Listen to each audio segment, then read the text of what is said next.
함께 좀 따라해 볼까요? 왕따가 됩시다. 제가 하는 말이 아니고 한국에서 어떤 그 목사님 오셔가지고 선교사님들 모아놓고 이루해 주시는데 그때 이 얘기를 듣고 제가 참 감동을 받았습니다. 요즘 한국에도 왕따가 많고 일본에도 이지메 유명하죠. 어른 사회에도 있어요. 어른 사회에도. 다시 한번 해볼까요? 왕따가 됩시다. 예, 무슨 의미인지 아시죠?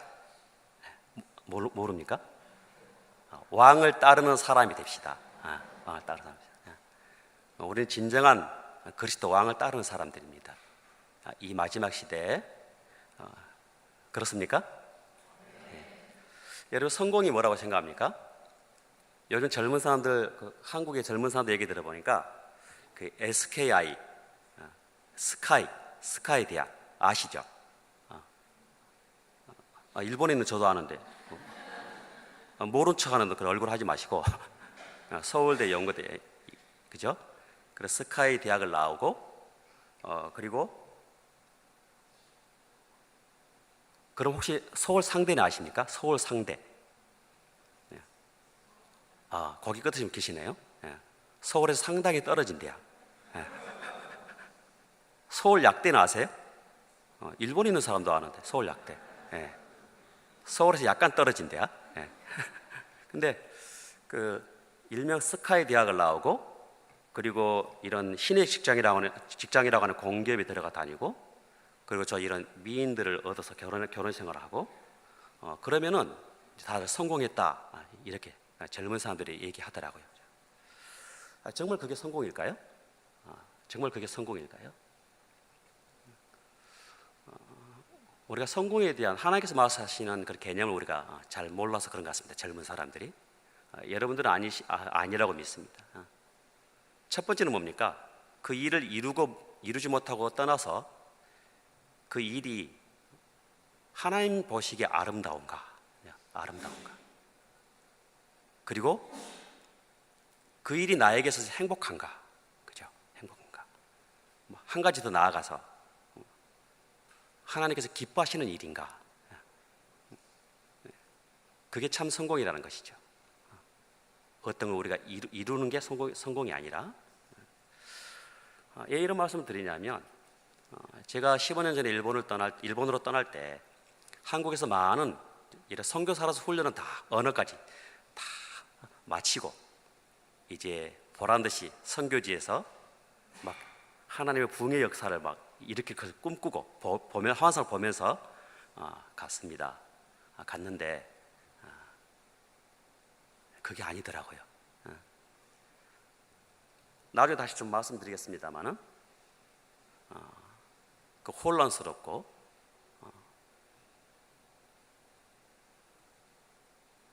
그리고 막 가슴이 찢어지는 고민할 수밖에 없는 그런 아픔들이 있었습니다.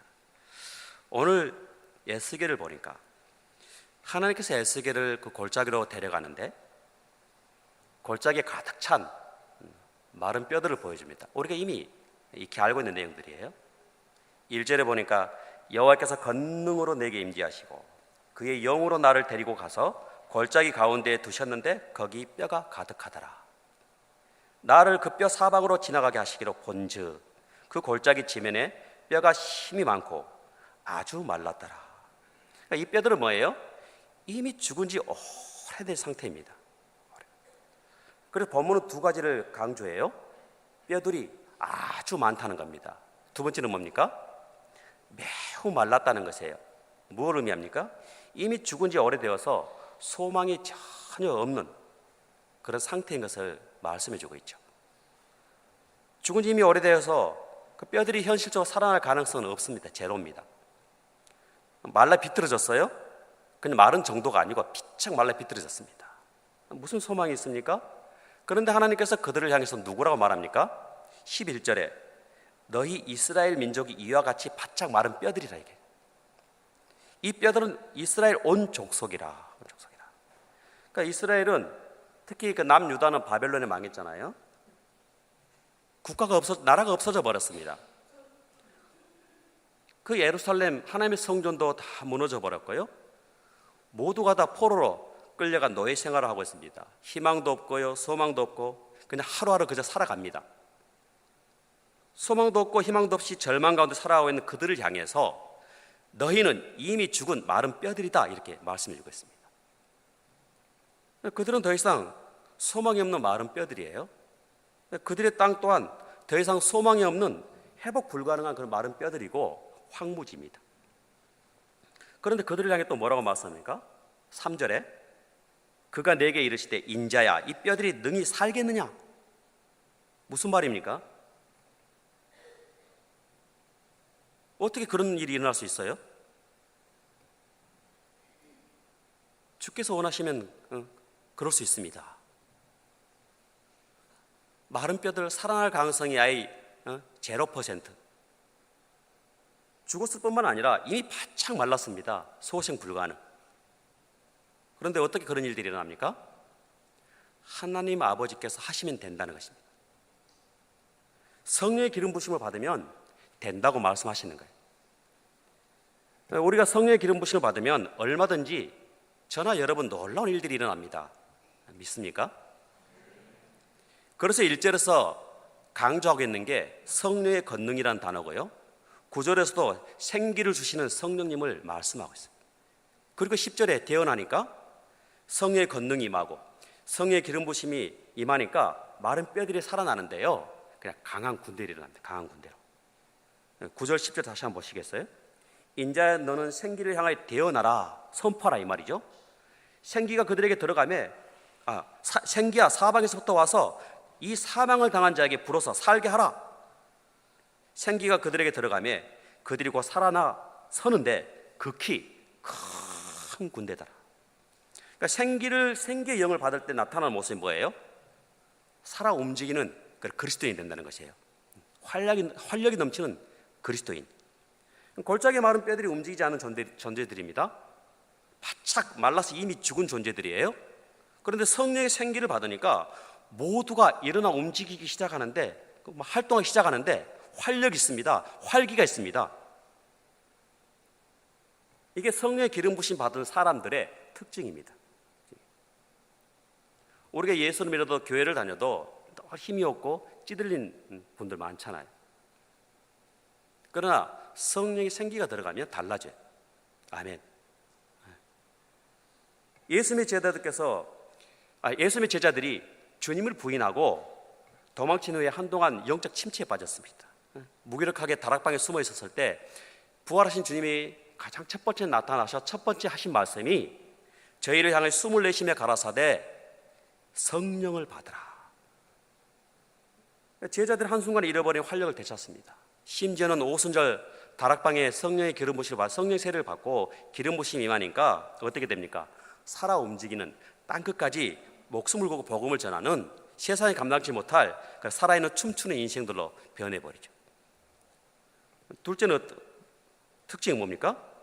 영향력을 발휘하는 그리스도인이 된다는 것이에요. 영향력을 발휘하는. 어때 리더가 돼야지만 영향력을 발휘합니까? 저는 청년들에게 또 성도들은 늘 그렇게 설교합니다. 내가 비록 월급을 받아먹는 종업원이라 할지라도 자꾸 월급을 기다리고 그 월급 때문에 일한다면 노예다. 비록 사장이 나보다 월급을 더 많이 받아갈지 모르지만 내가 사장을 먹여 살리는 사람이고 종업원을 동료들을 먹이는 사람이고 회사를 내가 먹여 살리는 사람이다. 가치가 바뀔 때 똑같은 고생스러운 수고스러움이지만은 의미가 달라지죠. 누가 진짜 사장입니까? 꼭 돈을 많이 가져야 사장입니까? 전혀 다른 인생이 되어버리죠. 요셉이 그렇죠. 요셉이 믿지 않는 보디발 장군이 요셉과 함께 하시는 하나님을 요셉을 통해서 보았다고 말씀하지 않습니까? 이처럼 성령 충만을 받으면 놀라운 영향력을 발휘하는 그 인생으로 뒤바뀐다는 사실입니다. 여러분 기도원 아시죠? 기도원이 블레셋이 계속 쳐들어와서 곡식을 다 빼앗아가 버리고 궁궐 죽일 작정으로 남겨진 곡식조차도 다 가축들 동원해 와가지고 다 쑥대밭을 만듭니다. 조금 남은 그 먹고 살려고 포도즙 틀에서 숨어서 그것도 그 모습이 얼마나 우습습니까? 안쓰럽기도 하고 숨어서 탈곡을 하고 있는데 난데없이 하나님의 사자가 나타나서 뭐라고 말씀합니까? 용사여. 무슨 말씀이세요? 저는 유다 지파 중에서도 가장 연약한 베들레헴 지파, 그 중에서도 가장 작은 집안, 그 중에서도 가장 작은 자입니다. 무슨 용사는 무슨 용사입니까? 근데 왜 용사로 말씀합니까? 아니야, 하나님이 너와 함께 하시기 때문에. 기존의 300용사도 마찬가지입니다. 단순히 수가 적기 때문에 선택했습니까? 성경 깊이 묵상해 보십시오. 개처럼 물을 핥는 자들, 그들을 선택했습니다. 개처럼 물을 핥는다는 것은, 성경에서 개로 표현한 것은 최악입니다. 저주입니다. 좋은 표현이 아니에요. 늘 조롱받는 자들, 힘없는 자들. 나중에 항아리 들고 나가잖아요. 항아리도 제대로 들을 수 없는, 선택받지도 못할 그런 연약한 자들을 하나님께 택하여 주셔가지고 그들을 향해 뭐라고 얘기합니까? 주께서 함께 하시기 때문에 용사라.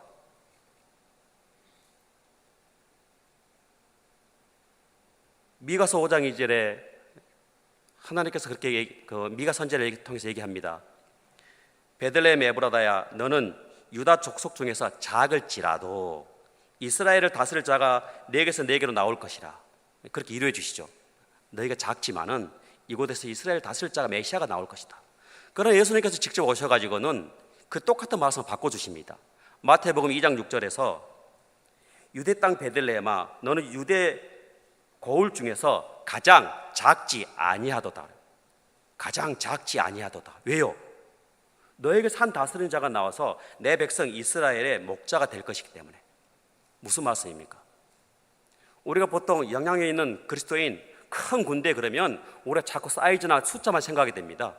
1000명, 10,000명 되는 군대가 있다 치더라도 그 군대가 오합지졸이거나 연약한 병사들이라면 그게 무슨 강제적 군대입니까? 특공대가 더 무섭잖아요. 우리가 10명이라 할지라도 50명이라 할지라도 100명이라 할지라도 숫자 관계없이 한 명 한 명이 우리가 강한 군대로 일어설 때, 그리고 모아질 때 그게 강력한 군대이죠. 우리가 자꾸 여러분 숫자에 속으면 안 됩니다. 사이즈에 속으면 안 됩니다. 저는 이 장영산대교가 이 지역에서 복대가 아름답게 건강하게 이렇게 세움받는다는 게 얼마나 감사한지. 여러분 기억하십시오. 내가 연약하고 작을지라도 이 교회가 다른 도심지에 있는 그런 교회들 10분의 1, 100분의 1도 안 된다 할지라도 우리 주님께서 함께 하십니까? 그러면 우리가 작지 아니합니다. 바울 사도가 우리에게 더 명확히 얘기해 주고 있습니다. 요한일서 4장 4절에서 암송하신 분들도 계시잖아요. 자녀들아, 너희가 하나님께 속하였고 또 그들을 이겼다. 왜? 너희 안에 계시니까 세상에 있는 자보다 크시기 때문이다. 아멘. 저와 여러분이 그러한 존재들이라고 말씀해 주겠습니다. 아니, 우리가 속한 교회가 그러한 존재의 교회라고 말씀해 주십니다. 그래서 우리가 할 일은 무엇입니까? 우리가 믿음으로 선포하면 되는 것입니다. 주께서 우리에게 선포하기를 원하세요. 우리가 성령 충만함으로 믿음으로 선포하는 것입니다. 9절 다시 한번 보십시오. 인자여 너는 생기를 향하여 대언하라, 선포하라 이 말이죠. 생기야 사방에서부터 와서 이 사망을 당한 자에게 불어서 살게 하라. 그러니까 10절 어떻게 됩니까? 뼈들이 갑자기 일어나서 막 서로 맞춰지는데요, 살점이 붙고요. 생각해 보세요. 뼈만 그냥 일어나서 붙고 살점이 없고 뼈만 붙어서 일어난다면 얼마나 징그럽습니까? 차라리 일어나지 않는 것보다 못하죠. 그러나 살이 붙고 근육이 붙고 힘줄이 붙고 강한 군들이 일어서는 거죠. 제가 일본 간 지 이제 15년째인데요. 부푼 꿈을 또 불러주심에 대한 그 감사와 감격으로 그 땅을 밟았습니다. 그래 몇 년 전에 많이 혼란스러웠어요. 저도 한국에서 이런 뭡니까? 자꾸 많은 영혼들을 막 일본에서 막 일으키고 엄청나게 교회를 이렇게 세우고 그러고 꿈꾸고 갔거든요. 또 그렇게 배웠고. 그런데 제가 처음에 생각했던 것과는 달랐습니다.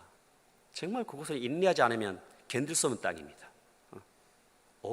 주께서 오래 참으시고 인내하심, 그걸 깨닫지 못하고 배우지 않으면 할 수 없고 더 되돌아와야 됩니다. 그런데 너무 혼란스러웠습니다. 내가 제대로 하고 있는지, 바르게 하고 있는지, 제 30대, 40대 인생의 가장 황금 시기를 이곳에 투자하고 있고요. 일본에서는 제 생활비도 빠듯하다고 하지만은 한국에서는 엄청난 돈을 투자해서 보내고 있습니다. 그 돈을 써가면서 내가 이곳에 있어야 될 이유가 뭔지, 정말 바르게 하고 있나, 정말 너무나 고통스럽습니다. 고통스러웠어요. 어느 날 하나님께서 평상시에 알고 있는 말씀이고 애우고 있는 말씀이고, 아침 새벽 기도 때 말씀 묵상하는데 하나님께서 이 말씀으로 인자야 이 뼈들이 살아나겠느냐, 꼭 제 뒤통수에 대놓고 말씀하신 것처럼 뇌마의 음성으로 깜짝 놀라서 주님이 하시면 되죠, 똑같은 말씀으로 뒤돌아보는데 당연히 안 보이죠. 저만 그런 것이 아니라 저희 새벽 기도 저희 부부만 하니까 따로따로 말씀 묵상하고 같이 기도하는데 똑같은, 아내에게도 똑같은, 그러면서 말씀해 주시기를 이곳에서 너희가 예배자로 있어 주어서 고맙다. 음성이 아닙니다. 내 느낌도 아니에요. 표현할 수 없습니다. 하나님의 명확하니 감사도 아니고 감사하다도 아니고 고맙다. 아까 우리는 예배자입니다. 그래서 더 새롭게 정했다고 했습니다. 이곳에서 한 사람의 예배자로 말미암아 이 땅이 유지되고 보호되고 있구나. 여러분의 예배로 말미암아 여러분의 가정과 이 지역이 유지되고 보호되고 있을 수 있습니까? 그게 첫 번째입니다. 그리고 너처럼 부채진 소수의 인원들을 거룩한 예배자로 세워주기를 원한다. 그때 많은 회개의 눈물을 흘렸습니다.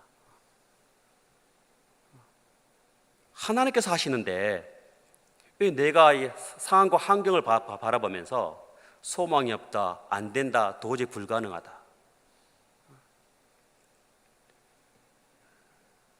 그때 그런 질문을 하게 됐습니다. 내가 그때 그 고민 중에 하나가, 내가 이 열정으로 한국도 어렵다고 하지만 한국에 돌아가서 하게 되면은 이것보다는 낫겠다, 그런 교만한 마음이 들었습니다.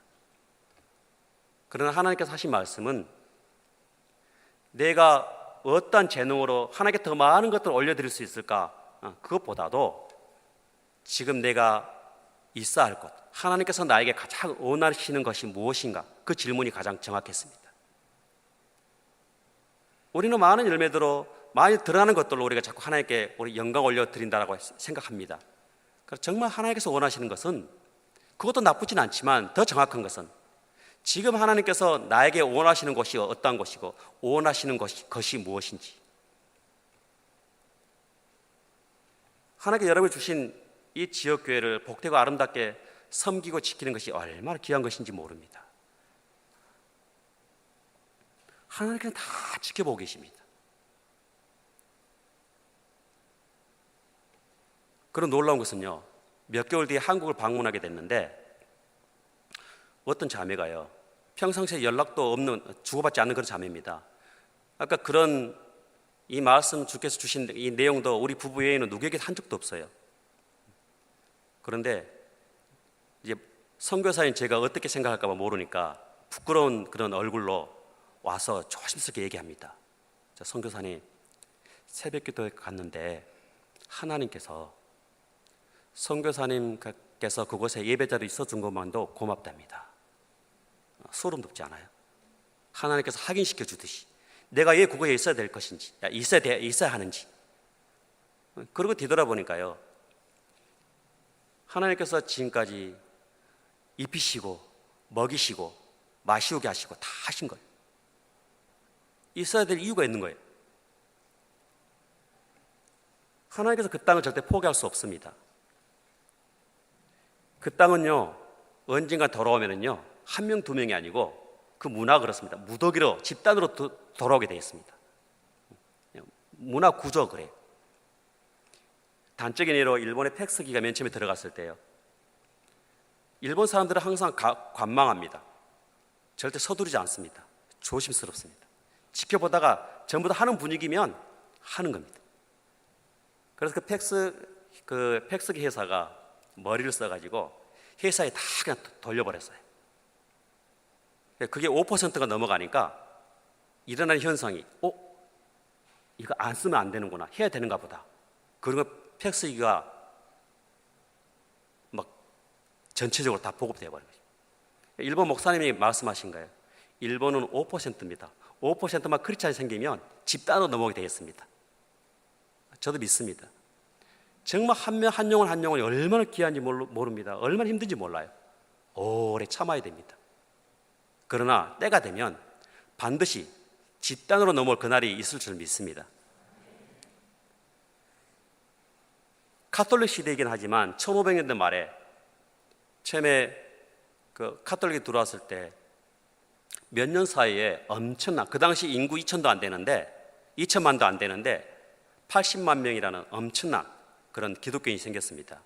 막부가 두려움을 느끼고 기독교 이제 탄압 정책을 합니다. 심지어는 1600년대 초에 거의 30만 명의 그런 순교자가 생겼습니다.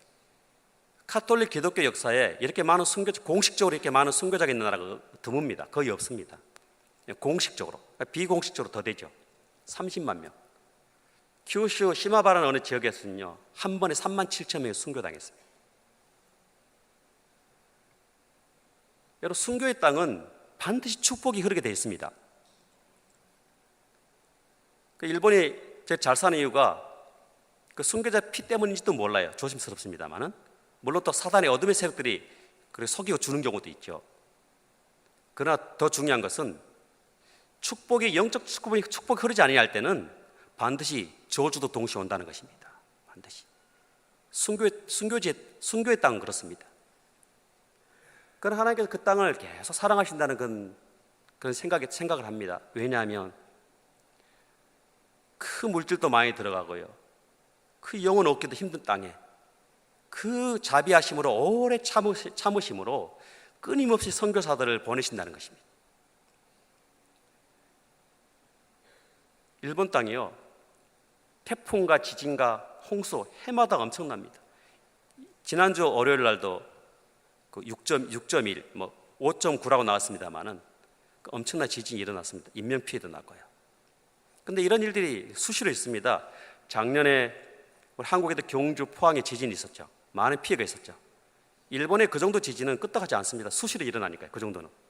그 정도 일어나면 저희들은 제 손으로 말입니다만 즐깁니다. 그냥 좀 심하면 멀미 날 정도.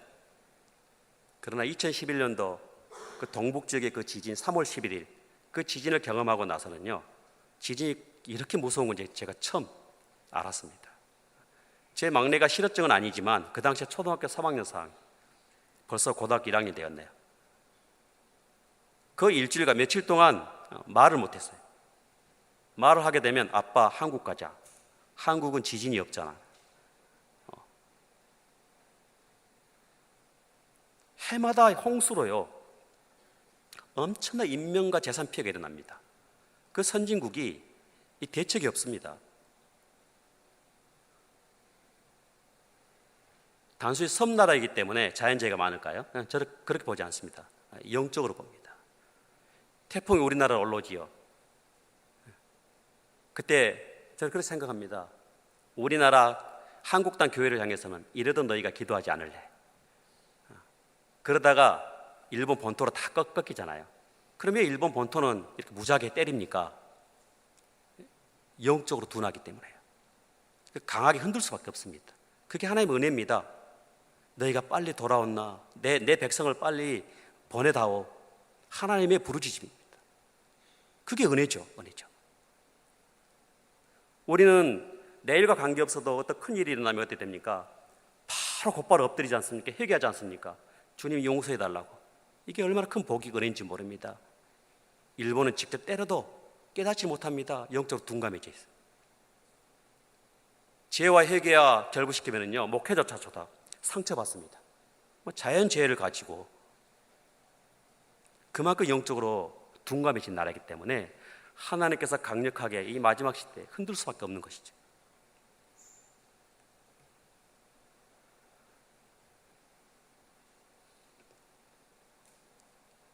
일본 땅이 기독교 박해가 얼마나 심했냐면 10년, 20년도 아니고요. 300년 동안 1500년도 말부터 1600년도 초부터 1900년도 초까지 300년 동안 그 중에 하나가 아시는 분들도 계실 테지만 5가정을 한 단위로 묶어서 한 명이라도 예수 믿으면 5가정을 다 몰살시킵니다. 300년 동안 그러니까요. 가족에게조차도 자기의 속 얘기를 못합니다. 다 비밀을 가지고 있습니다. 절대 속 얘기를 못합니다. 이게 문화화 되어버렸어요. 지금도 자기들이 인정합니다. 혼내와 다템하야겠다고 합니다. 겉다르고 속다르고 얘기합니다. 자기들도 공식적으로 그렇게 얘기를 해요. 지금도 자녀들을 키울 때 너의 속 얘기를 남에게 절대, 자기의 본심을 절대 얘기하지 마라, 그렇게 키웁니다. 이게 문화화 되어버렸어요. 문화화 되어버렸어요. 기독교 역사와 관련이 있는 것입니다. 그 땅은 더 이상 자생 능력이 없습니다. 그 많은 순교자 피가 흘렸지만 이제 저희 같은 선교사들이 대신 순교의 피를 흘려주지 아니하면 저는 소망이 없다고 저는 믿습니다. 직접으로 순교를 당하지 않는다 할지라도 그 순교자적인 마음으로 그 땅을 밟고 있지 아니하면 소망이 없다는 생각해 봅니다. 특히 원수처럼 역사적인 문제를 원수처럼 느껴지는 특히 한국 선교자들이 그 일을 더 힘있게 크게 감당할 수 있을 거라고 저는 믿습니다. 그 땅은 정말 기술이 대단해요.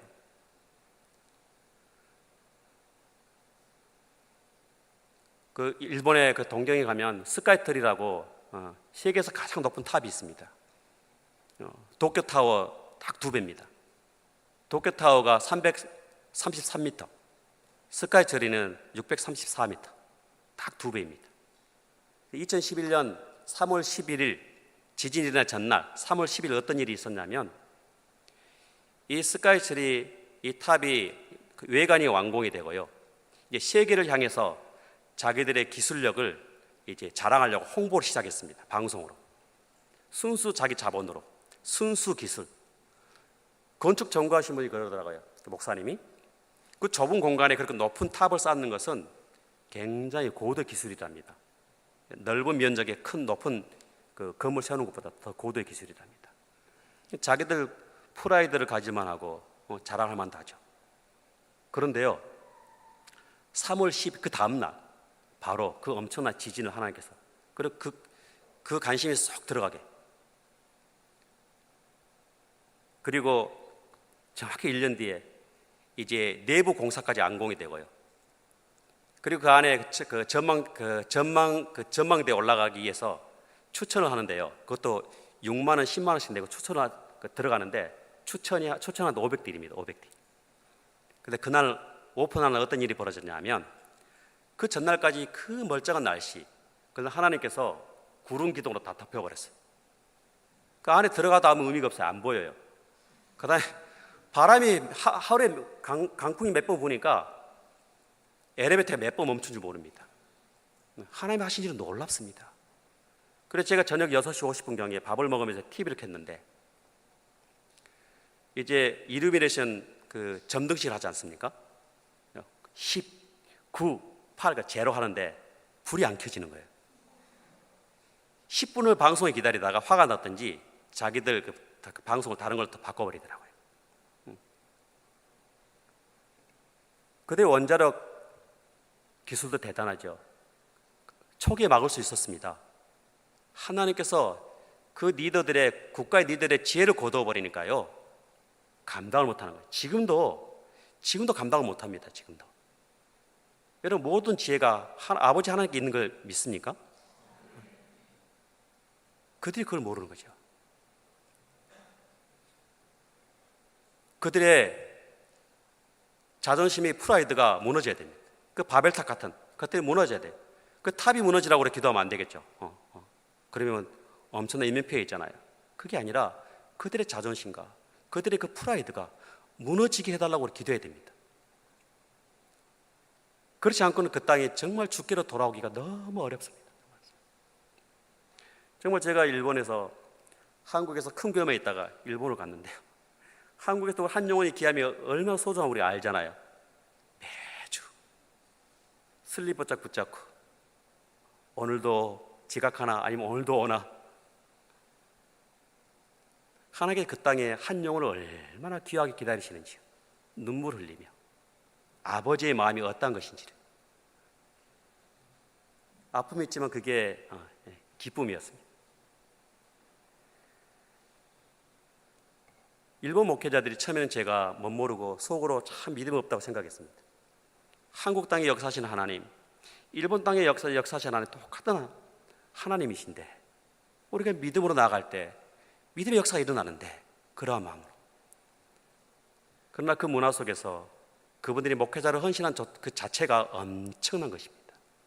엄청난 헌신이에요. 그 선진국에서 엘리트 분들이 그냥 목회를 그만두고 아르바이트만 해도 편하게 잘 살 수 있습니다. 사회가 그렇게 만들어져 있습니다. 그러나 그 자녀들이 다 상처를 입고요. 그 자녀들이 교회를 떠나가요. 아픔 속에서도 그 주의 복음을 그들의 방법으로 최선을 다해 외치는 그분들.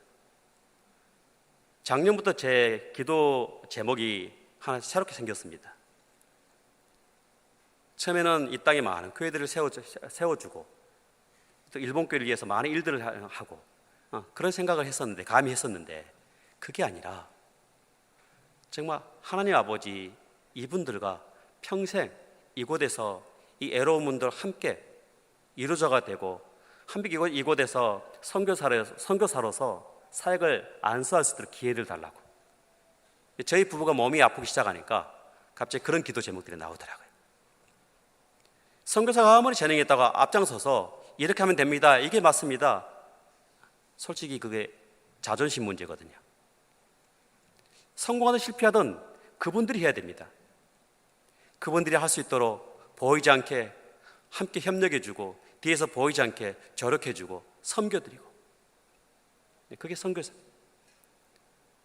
그걸 모르는 분들이 재능 가지고 막 이렇게 세우다가 100%다 무너지더라고요. 하나님께 그걸 원하시지 않더라고요. 함께 그들과 눈물 흘리며 함께 이루하고 함께 달려가기를, 또 그분들 또한 그걸 원하시더라고요. 저는 동경 호산나 교회를 개척해서 하고 있습니다만은 제가 개척하고자 한 게 아닙니다. 하나님께서 강제로 시키셨어요. 근데 그건 선교지에서 제 사역의 배경일 뿐이고요. 조그맣습니다. 한 10평, 10평 공간. 한국 사람들이 일부러 전도하지 않습니다. 유학생들이라든지 이제 아는 분들이 좀 케어해달라고 부탁받은 사람들, 그분들은 어쩔 수 없이 이제 해줘야죠. 그것에서 참 다들 부모 형제 울타리를 벗어나니까 장담 못 하거든요. 다들. 그리고 일본 현지인들도 이런 일꾼들이 일꾼 될 만한 사람들 생기면 자꾸 일꾼도 세워가고요. 나머지 분들은 어떻게 해서 교회만 오게끔 조금만 푸시해도 도망가 버려요. 세례받자 해도 도망가 버리고, 3년 동안 나가서 이제 됐는 줄 알고 세례받자 그러니까 도망가 버리더라고요. 10년을 관계해도 한순간이 오래 참음으로 기다려.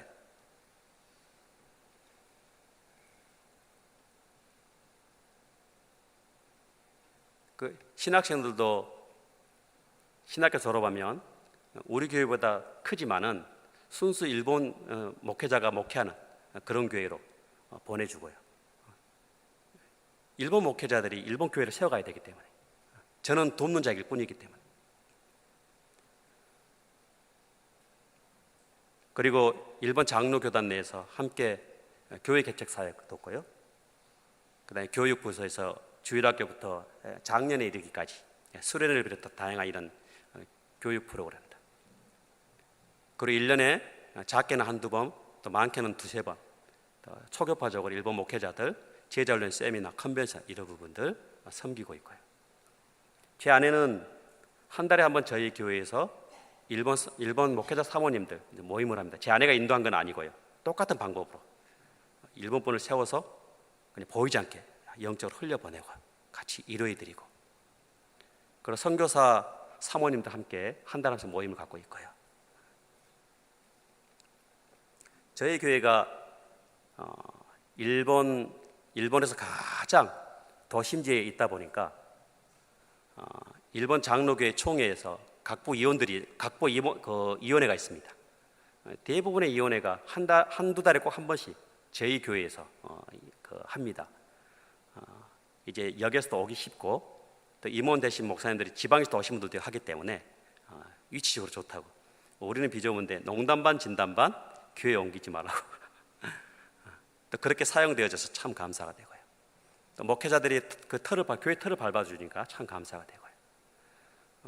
저는 제 이름만 알 뿐이고 얼굴은 잘 몰라도 일본 전국의 장로교회에 있는 모든 목사님들, 장로님들이 저희 동경 호산나교회를 알고 모임 때 가서 동경 호산나교회 김용민 선교사입니다 그러면 또 아는 체 해주시고 그렇게 일하고 있습니다. 지금 소수 인원이 또 모이지만 한국 유학생도 마찬가지입니다. 케어에서 일꾼으로 되돌려 보냅니다. 일꾼으로. 처음에는 그게 굉장히 속상하더라고요. 하나님, 저는 왜 맨날 키워서 남 좋은 일 시킵니까? 힘겨워요. 이게 그렇게 반복되면. 근데 하나님께서 그게 복이고 그게 너의 사명이라고. 왜 우리가 어디든 옮겨갈 수 있고 또 돌아가야 될 때 또 하나님의 백성으로서 우리가 헌신자로 세움받아야 되지 않습니까?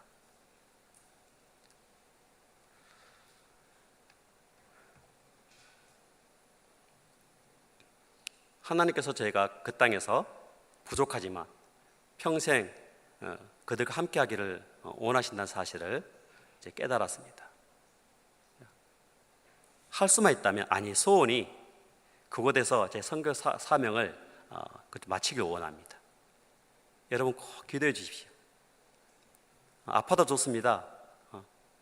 그곳에서 하나님께 주신 그 소명을 그곳에서 완수하기까지 꼭 기회를 달라고 기도 부탁드립니다.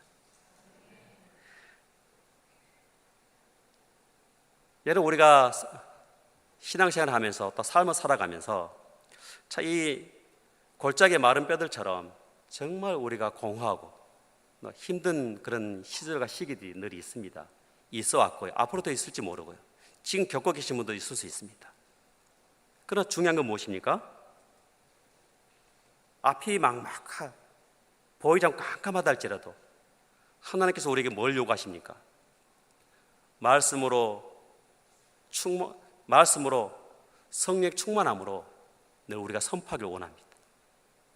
그래서 말씀 위에 성령 기름 부심 받고 우리가 정말 활력 있는 그런 크리스찬으로 일어서기를 원합니다.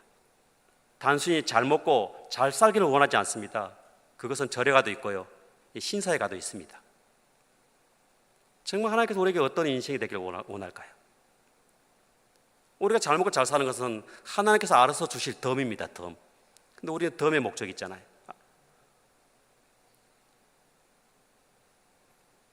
우리가 하루하루 주님이 기뻐하시는 그런 인생이 될 때에, 또 그런 의미 있는 삶을 살아갈 때 하나님께서는 여러분을, 교회를, 또 여러분 가정을 놀랍도록 이렇게 세워주실 것을 믿습니다. 여러분, 이 마른 뼈들이 살이 붙고 근육이 붙고 힘줄이 붙어서 춤추는 강한 군대에 일어서는 것처럼 우리가 이 시대, 마지막 시대 우리가 힘있게 일어서는 강한 군대가 되길 원합니다. 강한 군대는 수적인 문제만이 아닙니다. 한 명 한 명의 모임이 강한 군대가 이루어져야 될 것입니다.